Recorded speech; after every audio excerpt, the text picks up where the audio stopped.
Well, hello there, tankers of the Blitz universe. I'm Flossie, and today I will be reviewing the box, the Chinese box. This thing is probably one of the most overpowered tier 10s in the game, and it's definitely, in my opinion, the best tier 10 tank destroyer in the game.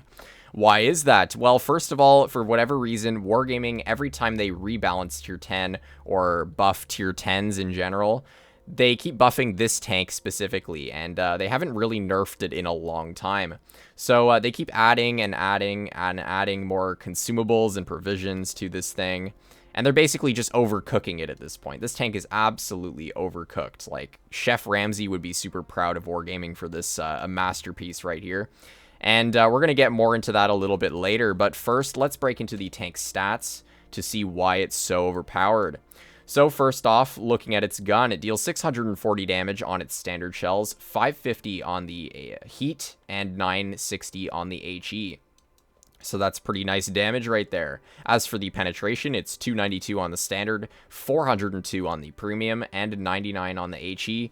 I am using calibrated shells, though, to get the extra bit of penetration. However, using rammer on this tank isn't a terrible idea. It's really personal preference, but for me personally, I like the extra pen on a tank destroyer that will be facing up against super heavies and other heavily armored tank destroyers. So for me, having that extra pen is just super nice. As for the gun depression, it has 6 degrees, so you'll be flexible enough to deal with tanks that you'll be shooting at. You don't really need a whole lot more than that, so it's enough for what you need to do in this tank. As for the aim time and dispersion, the aim time is 3.4 seconds, and the dispersion is 0.344. So the tank's not that inaccurate, however, the gun can be quite troll sometimes. So, yeah, sometimes you'll be missing by a mile, or sometimes you'll be hitting every single shot you fire. It really depends on the RNG in your game. And this tank also carries just over 2,800 DPM while using calibrated, and just over 3,000 while using rammer. So it's decent DPM for what it is, especially since this tank has a lot of alpha, so that's decent DPM. As for the mobility this tank carries, it goes 42 forwards, which is quite nice, and it also goes 16 in reverse, so unlike tanks like the E4 and E3, you actually have reverse speed, so you can back yourself out of some situations if you need to. Its power to weight is 16.7, which is also quite nice, and its hull traverse rate, or hull turn rate, is really what makes this tank super dumb. And basically, mediums and lights will not be able to out-traverse you, and if they do, it's going to be very difficult for them to do that. So yeah, this tank is absolutely stupid on the mobility side of things. Now, breaking into other things this tank carries, it has double sandbags here that you can use. Enhanced sandbag armor is what I use, but you can technically use both of them. Plus, using your improved assembly, you can get this thing up past 2,300 HP. However, I do use enhanced armor because I like to get a little bit more armor on this thing, especially when medium tanks are shooting at you. With enhanced armor, it's going to be almost impossible for them to pen your superstructure. But anyways, yes, you have the option of using double sandbags, which is quite stupid. What is also quite dumb is the fact that this thing has reactive armor. So yeah, basically anything that's not shooting HE or Hesh at you is going to do minus 20% damage while you're using your reactive armor. So yeah, not only are you going to be annoying enough to deal with the armor profile this tank carries, but then on top of that, you're going to be receiving less damage from your enemy opponents, which is also pretty dumb. Speaking of the armor profile, let's get into that right about now. So you can see here, this is the armor profile of the WZ while using an IS-4 shooting calibrated at it. So you can see here, I've calibrated on my IS-4, and I am using enhanced armor on the WZ itself because that is what I use in game, so I figured it's a fair comparison.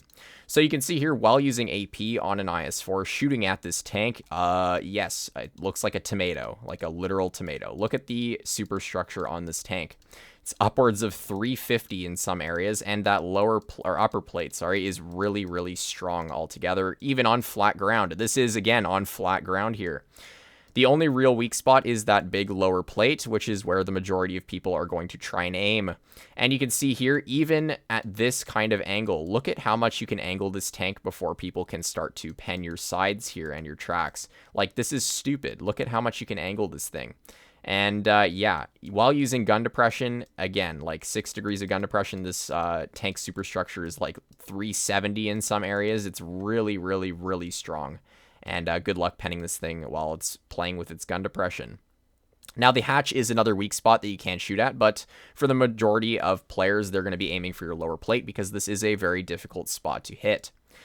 Now, when loading heat shells, you can see here, this is where the tank's armor somewhat falls apart and somewhat doesn't. More on that in a little bit, but you can see here, you can pen it while using heat shells effectively enough while using something like an IS-4 because the IS-4 does carry a lot of heat pen.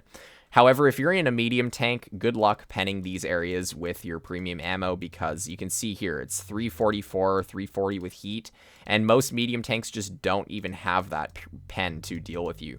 So even while loading heat or premium ammo in medium tanks, you're still going to have to shoot at the lower plate to really pen this thing frontally. And yeah, using your gun depression in this tank, you can see here, while using 6 degrees of gun depression, even an IS-4 with calibrated shells basically cannot pen you anywhere on the superstructure here.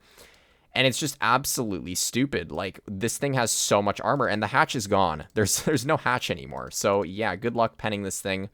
Even without using enhanced armor, there's only this little triangular bit here. But even if you angle the tank like a little bit here and use your gun arc, yeah, that just becomes a red again. So, yeah, even if you're not using enhanced armor, the armor against premium shells is still ridiculous.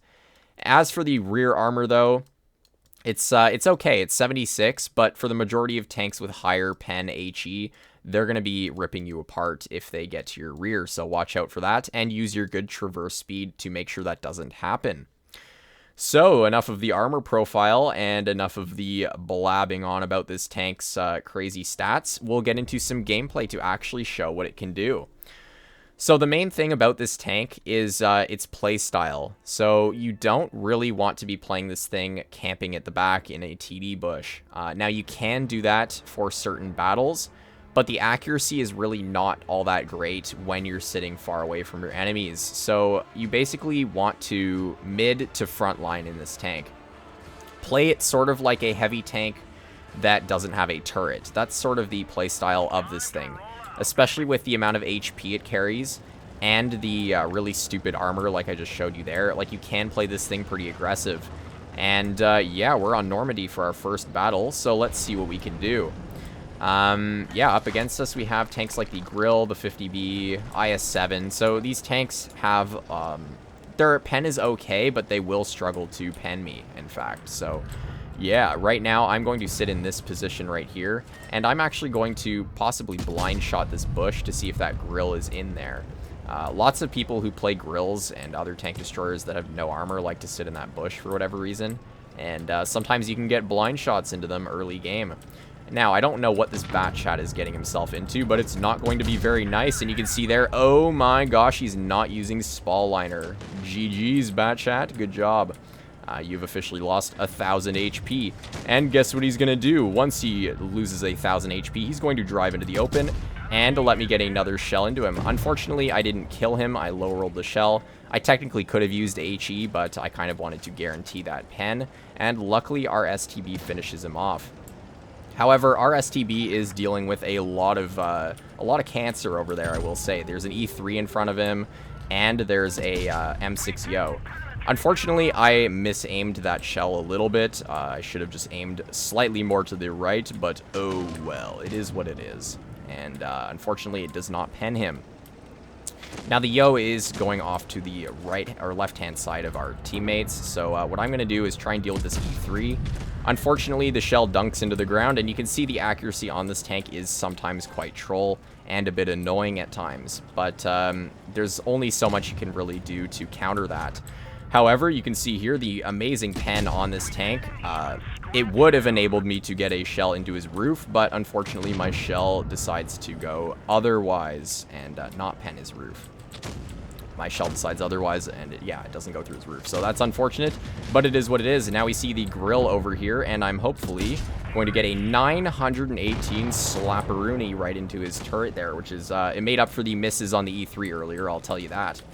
And this Grill doesn't seem like he's too happy because he's going to keep poking me, even though I've already hit him. So let's see if we can get another shell. Now, because there was that little bit of rubble or whatever, that gate in the way. I didn't want to shoot HE and get my shell blocked by that. Yes, thank you, Sheridan. I'm gonna clear this leopard right here. And the Yo, I don't really know what he's shooting at. Clearly it's not me because, yeah, he's basically dead. So let's see if I can ram kill him. Unfortunate. I can't ram kill him. But that's okay. We're going to see, ooh, the 50B, hello. Let's see if I can get a shell into him. There we go, 631. And we're already at 4,200 damage, even with those annoying shells that I sometimes skill issued and some of them missed. But yeah, let's see if we can bonk that guy again. Oh yeah, we get it right before our Yag hits him. So that was a pretty crazy good game for our first battle, if I do say so myself. Partially because that bat chat just gave us free damage, and same with the grill. But even without that, I mean, we still did well that game. And a good showcase of this tank's abilities. You can see there we did just under 5,000 damage for our first battle. And it really just shows you how easy it is to do damage in this tank. I played quite aggressive that battle, and I didn't really have too many issues with it. Tanks like the E3 kind of just ignored me, and basically just let me farm their whole team. So that was pretty nice.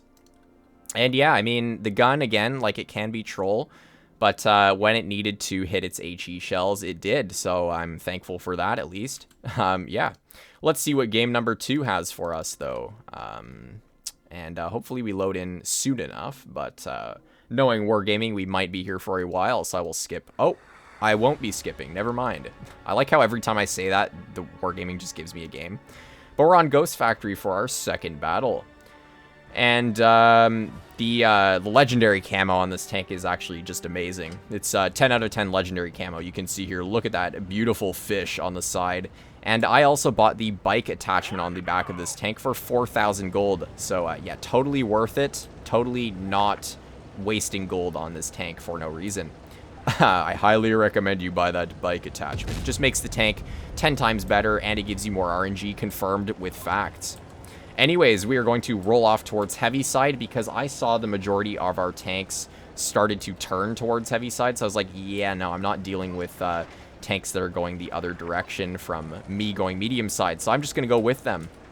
And for now, I'm just going to hold this spot here. I want to see if any of their heavy tanks are going to be crossing. Although looking at their lineup now, it doesn't look like... Oh, hello. What? I guess I'm wrong. I was going to say, looking at their lineup, it doesn't really seem like they would be over here. But, yeah, their Kron had other ideas, apparently. And it looks like their team is actually split, because I do see some tanks capping A, or I see the base cap going up at A, so that means that there's tanks at A. So, yes.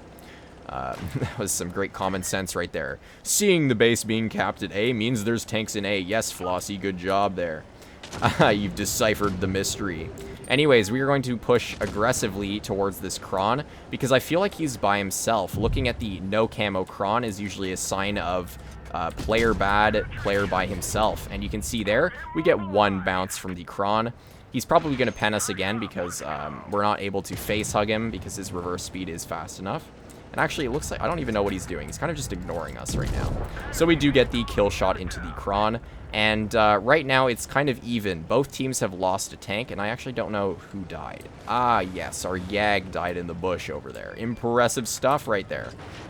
So now we have an STB who's rolling off to our side here.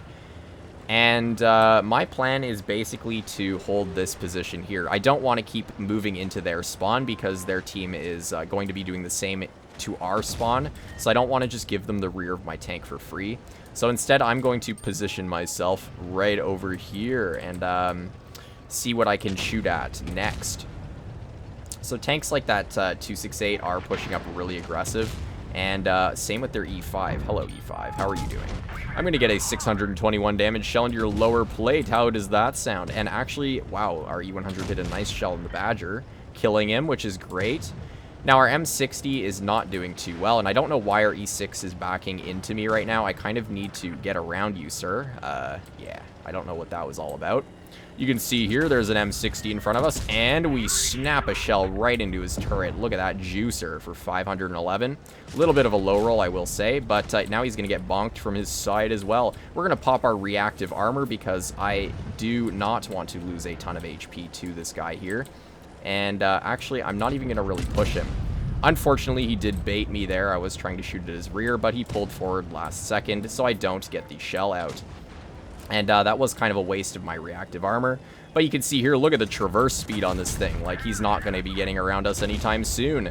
And yeah, I'm going to make sure that this M60 can't see my side here because, yeah, he's obviously going to try and shoot at me.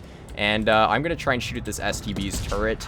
We get a nice 700 roll into his tank, and hopefully our grill can finish him off, so then I can turn towards the STB. And, or not the STB, the M60, sorry. And just like that, we are able to do so, and let's bonk a shell into him. Unfortunately, that one low rolls like crazy, so he is still alive, which really sucks for us. And I'm going to have to get into the base cap because of that, since they have 3 base caps on us right now, which is not very good. And what else is not good is that E5, who can actually one-shot me in some scenarios here. So I'm going to back up, and hopefully this E5 does not shoot me. Oh, yes. Hello, E5. Goodbye, E5. There you go. There goes your health. Thank you, E100. This E100 has been a fantastic player, or whoever shot him. Who actually shot him? I thought it was the E100, but anyways, this E100 has been a great player this game, and I don't know if we can actually win this, though, I will say. Their Foch is full health. Not anymore, he isn't. We're already at 5,300 damage, so even if we don't win this battle, I'm going to be doing a lot of damage this game. So I'm going to pop my reactive in case the Foch decides to shoot at me, and we're going to get another shell into him, bringing him down to hopefully a one-shot for this guy, and our E6 does miss, but the Foch bounces, so that's crazy good. And yeah, hopefully E6 kills him there, and wow, that was a very crazy battle. You can just see how insanely strong this tank is. You can carry games like crazy in this thing. And let's see if I can get an HE shell clearing the M60. Look at that. Just like that, that was a fantastic game in this tank. And it really showcased the carrying ability that this tank has with its armor, damage, like everything. You can see there we did 6,300 damage on our second battle. And holy cow, I mean, that's just absolutely ridiculous. And honestly, I would do 3 battles, but I kind of just want to end it off on a high note there, because that I don't think I can showcase anything better than that. That was just a perfect 2 set of games showcasing the tank's abilities and its strengths. So I really highly recommend you grind this tank out if you haven't already. It's absolutely ridiculous, and the whole line is pretty good. Like, the tier 9 is also fantastic, and so is the tier 8. So again, if you don't have this tank yet, please grind this thing before Wargaming actually nerfs this tank, because they probably will at this point, seeing as how many people have made videos calling this thing broken. It wouldn't surprise me. But anyways, I hope you out there enjoyed today's video, and if you haven't yet subscribed to this channel, I highly recommend you do so, as it's a fantastic way to support my channel and stay up to date when I post new videos almost daily. But anyways, I will see you next time. Bye-bye.